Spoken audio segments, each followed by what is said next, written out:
أسعار الدولار اليوم الثلاثاء الموافق 4/7/2023. السلام عليكم ورحمة الله وبركاته. متابعيني الكرام، أهلا وسهلا بحضراتكم. إليكم أسعار الدولار في البنوك. سجل البنك المركزي المصري أعلى سعر للدولار وهو 30 جنيه فاصلة 84 قرش شراء، 30 جنيه فاصلة 96 قرش للبيع. أما عن البنك الأهلي المصري فسجل 30 جنيه فاصلة 75 قرش شراء، 30 جنيه فاصلة 85 قرش للبيع.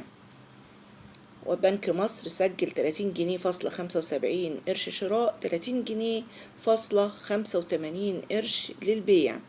بنك الكويت الوطني سجل 30 جنيه فاصلة 75 قرش شراء، 30 جنيه فاصلة 85 قرش للبيع.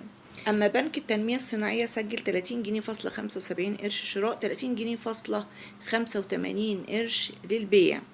وبالنسبة لباقي البنوك سجلت 30 جنيه فاصلة 85 قرش شراء، 30 جنيه فاصلة 95 قرش للبيع.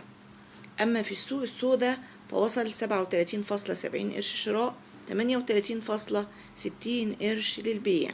ارتفاعات ملحوظة في سعر الدولار من بنك لآخر.